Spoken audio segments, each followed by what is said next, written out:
So YouTube recommended me this video a few days ago and the title sounded so stupid. I think YouTube made a good choice to show me the video. I watched it, laughed my ass off, died a few times because of just how clueless the guy is, and went on with my day. Of course, I did take a note to go back to the video to do a reaction correcting what he said and just overall just making fun of him, because that's what you do to get views on YouTube. So today I went to find the video and I discovered that it was actually unlisted. On the good side, a lot of reaction videos were made on it before it was unlisted, so I got one of them to access the video. The title of the video goes as follows: I talked to a PlayStation 5 beta tester. Okay, either this guy is a complete and utter liar, or he is a complete idiot by getting duped like that. No way a PS5 beta tester would give you and you only some information about the PlayStation 5. If anything, he would give it to like someone much bigger than you. They would just be risking their jobs, and for most people that's just not worth the trouble. And even if you don't work there anymore because you got fired, releasing this information will get you in a lawsuit against the company, and you have no way of winning that lawsuit. After all, in the workers' terms of service, they are not allowed to share any information about what is happening in their jobs, even after getting fired. Let's not ramble any further and let's get onto this pile of dog shit that is this video.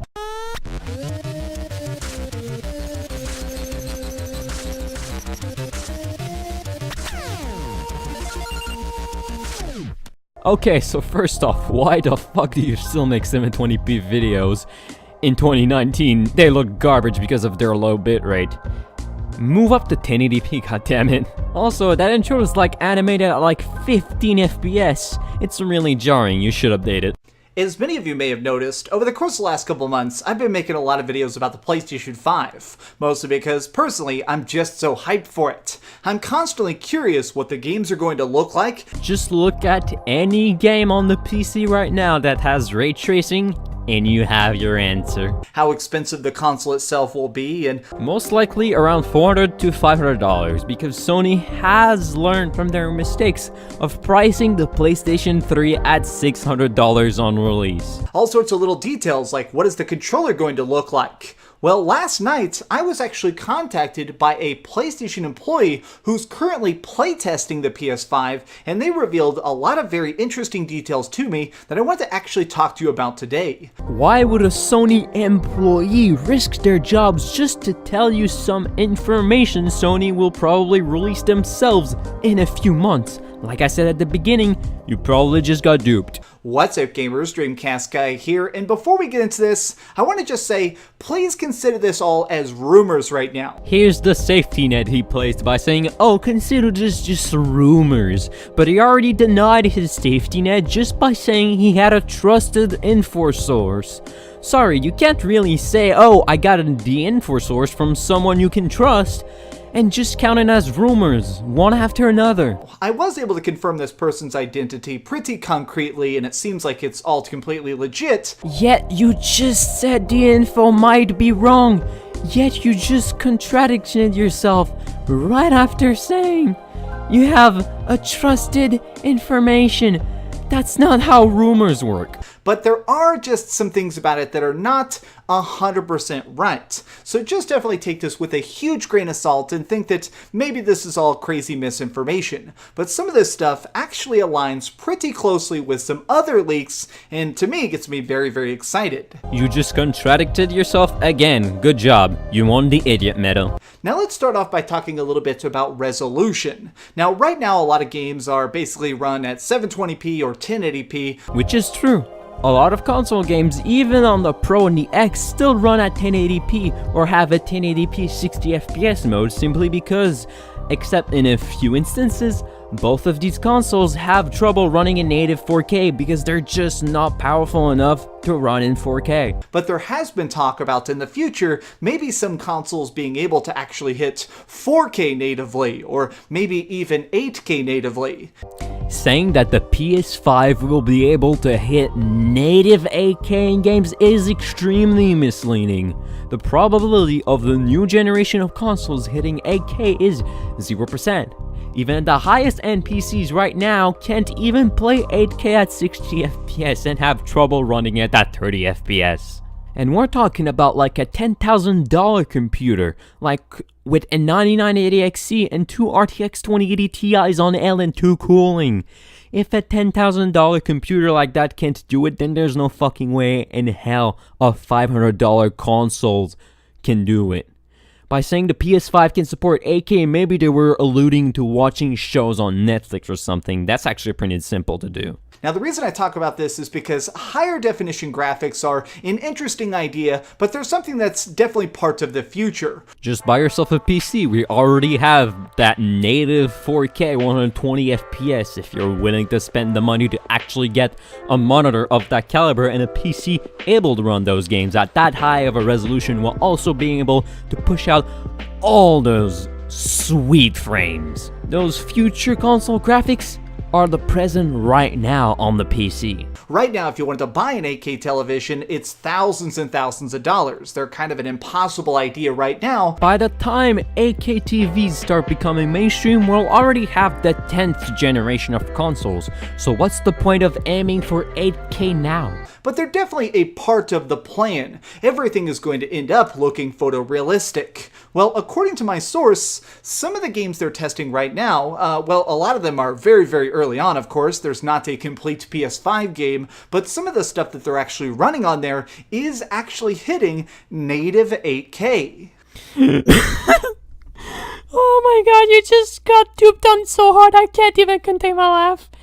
Please, for the love of God, stop talking about shit you don't even know on the internet. This is a very, very big deal. Even if you're one of those gamers that's like, bro, I don't even care about graphics. It's still important because it means it's just basically a display of how strong this hardware actually is. So how are they able to hit this off? Well, it's only on certain games to start with. He was pretty clear to say that it's not going to be like giant open world games. If there's like dragons breathing fire on top of a castle and stuff, that's not going to be 8K. Instead, that stuff will be like a good strong 4K, but other things like racing games or corridor shooters, those things will actually be able to possibly hit 8K natively. And the way this is done is because it has 14 teraflops of CPU power inside it. I think I died for the first time after hearing this sentence.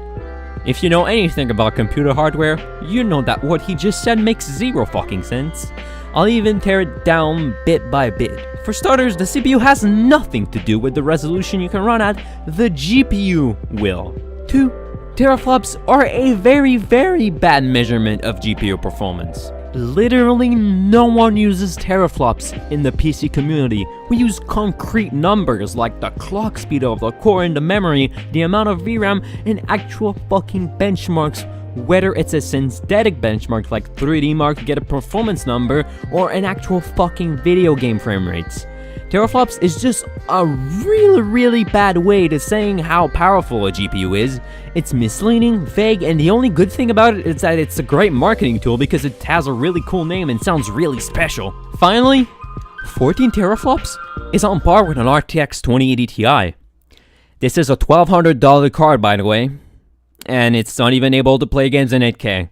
This is a lot of computing, and to give you a little bit of perspective, keep in mind that the PlayStation 4 Pro has 4.2 teraflops. So this is like 3 times stronger, which is a pretty significant leap. This is what I was saying by teraflops being a vague number that you should not use, or even in marketing. In fact, if you compare something like an RTX 2070, which has around 8 teraflops of computing power, to the previously mentioned RTX 2080 Ti with its 14 teraflops, on paper the 2080 Ti should be around 50% more powerful than the 2070, but in actual real-world performance, the 2080 Ti is around 20 to maybe 40% more powerful than the 2070, depending on the resolution and the graphic settings being played at.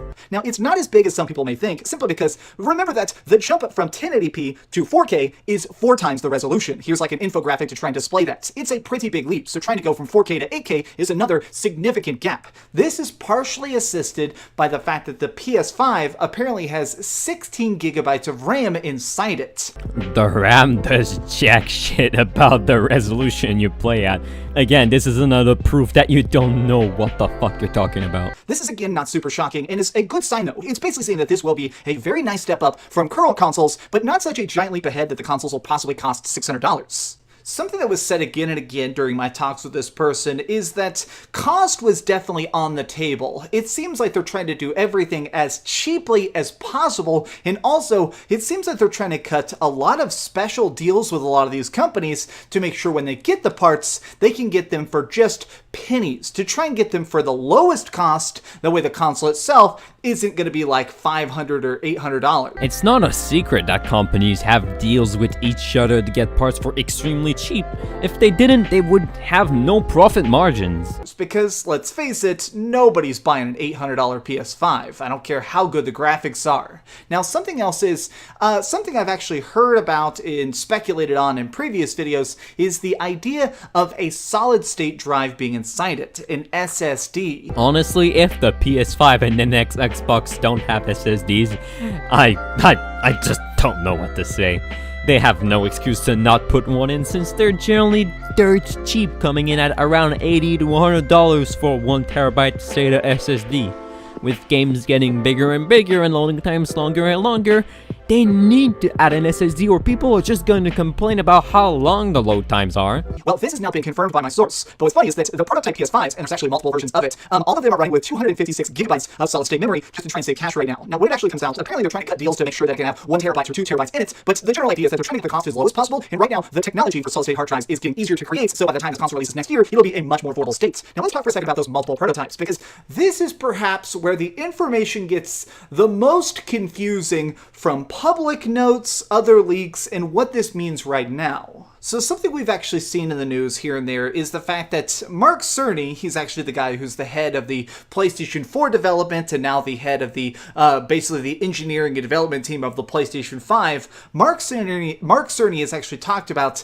AMD Navi processors, working with Navi architecture. Basically, this is like the style of stuff that's going to be inside the next console. The style of stuff that's gonna be in the next console. You really don't know what you're talking about, and it's really fucking cringy. Well, this was not said at all by my source. I heard about things like possibly an AMD Radeon processor. The Radeon line is not a processor, it's a brand for pretty much all AMD GPUs since they've acquired ATI back in 2006. The current PS4 has a Radeon GPU. Just go to the official PlayStation website and you will see right there, AMD Radeon-based GPU. I've heard a lot of stuff about different CPUs and GPUs being put in this. Okay, I'ma correct you real quick, it's nothing like really bad, but consoles have actually APUs, not CPUs and GPUs. A CPU and a GPU are two different pieces of hardware, while an APU in most consoles are one central processor for both the CPU and GPU to be on a single die. But the main console he was talking to me about actually had NVIDIA tech in it. Oh my god, you just killed me for the second time. It's already been confirmed that the next PlayStation will be using a Navi-based GPU, which is made by AMD, not NVIDIA. NVIDIA actually almost never makes hardware for the consoles. The only two exceptions of console using NVIDIA hardware are the original Xbox, the PlayStation 3, and the Nintendo Switch. The original Xbox and the PlayStation 3 both had separate CPU and GPU, so they could have their own CPU and their own GPU, and the Switch is just because they needed a portable APU that could have a long battery. That AMD just didn't have that, but NVIDIA had. Just the fact that you believe this bullshit tells me you're a complete and utter idiot. Fuck, I mean, even AMD confirmed they will be working for Sony with their next generation consoles at Computex just a few weeks ago. Now, this is all being based on hardcore stuff that's already on store shelves. Now, I'm using the thing based on because nothing in consoles is ever just straight off the store shelves and put in your console. It's always customized to some degree, mostly because they want to try and make it affordable, but also because they want to make sure that every piece of it perfectly integrates together. Well, in this, the NVIDIA tech is actually based on, let me read it off here, the GTX 660s. If you had made your research prior to making this video, you would have learned that in fact that previous statement about the PS5 having 14 teraflops just did not line up about what he just told you. A quick Google search can tell you that the GTX 1660 only has around 5.5 teraflops of power. Are you really that lazy that you can't even confirm what this random guy is telling you? If you hadn't done your research beforehand, you would have known that the GTX 1660 can't even play games in native 4K at 60 FPS.